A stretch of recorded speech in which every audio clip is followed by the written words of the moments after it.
Hello everyone and welcome to today's video where I'm going to show you some quick standard glam for if you're going out or want to look a little bit more put together than just some natural makeup, but you don't want to do anything too hectic. So we're going to do all the basics. I applied primer all over my face and then I'm going to go in with this tiny cute little beauty blender, but you can use your fingers, and I'm going to apply a little bit of concealer on anything that has discoloration that I don't want you to see, because that way I can just apply one layer of foundation and you won't see any of these blemishes, as opposed to having to layer on the foundation to try and hide it. Also, I'm finally done with this foundation. It's a very good day. Also, I'm finally done with this bottle of foundation, which I'm very happy about because it wasn't 100% my color, but I didn't want to just throw it away. Moving on to concealer, I'm going in with a little bit of concealer underneath my eyes, which according to TikTok is a giveaway for when I learned how to do my makeup, but do what works for you. I want to bring the area underneath my eyes and down around the top of my lip forward,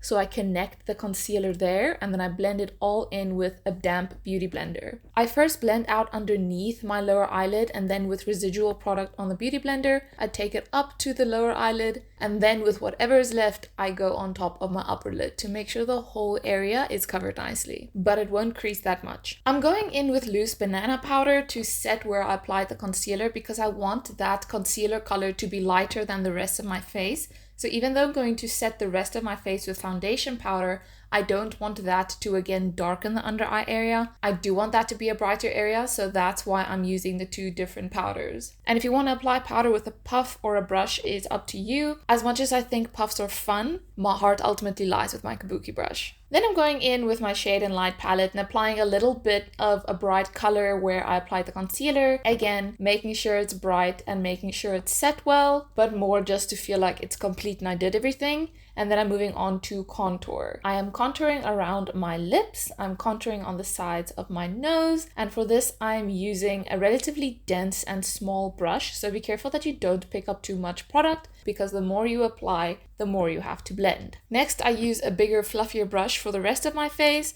I don't contour too heavily, but I do want the colors on the outside of my face to match the colors on the inside of my face, where I just put the brown tones with the contour. It helps sell the illusion of contour being a shadow, as opposed to being a strange color that was kind of plopped onto your nose. For blush, I went with something more rosy because I want to look bright and awake, and I applied it liberally on my cheeks before going in with some highlighter. Usually I just use my fingers, but today I'm using a fluffy blending brush and I'm going to apply it in all the usual areas. We're being interrupted by a little guest. This is our younger cat. Her name is Spinach, and she always wants to be involved. She's the cutest, most jealous little creature I have ever met.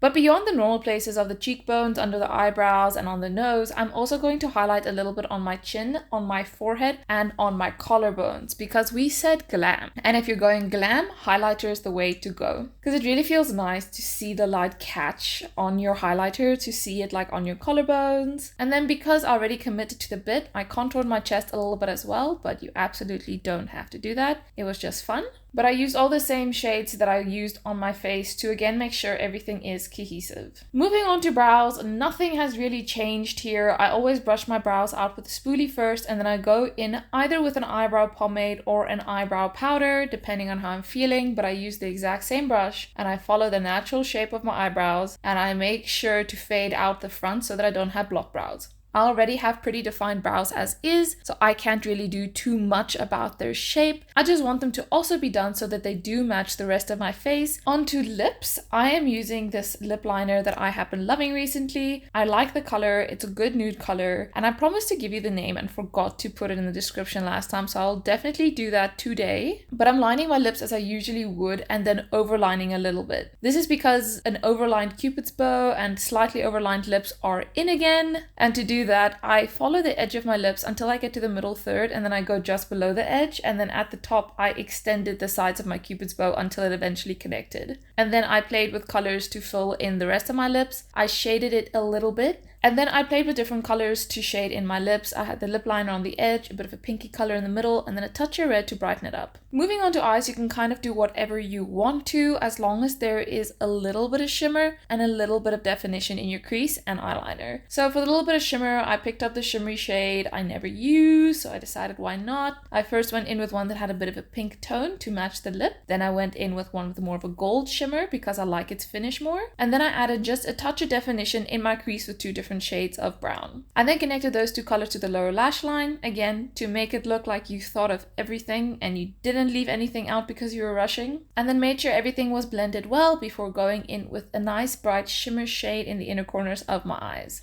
And now it's time for eyeliner. I kind of had to relearn how to do eyeliner because I hadn't done it in such a long time, and I was a little bit nervous about it, but I'm glad I did it because now I can give someone who's learning to do eyeliner some actual advice, which is just actually look at what you're doing. Don't pull or move your eye in any funny way, because then you're going to draw a line, and the second you let go, that line is not going to look the way you thought it did. So sit, look at yourself the way you're going to look when you're done with your makeup, and apply the line where you want it to be so it immediately looks the way it's going to look once you're done. That way there's no surprises in the application process. And then to make that cat eye eyeliner fit in with everything else, I am then tight lining and also using a touch of black eyeshadow to connect the black on the outside to the edge of my lash line.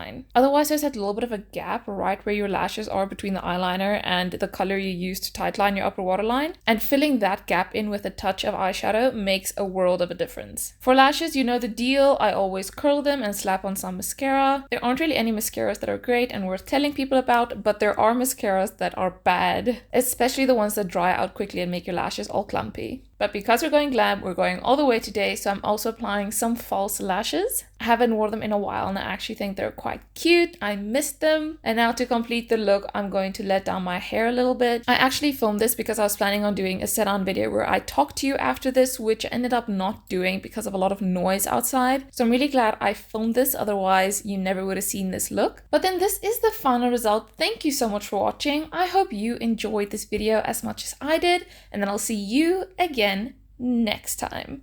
Bye bye!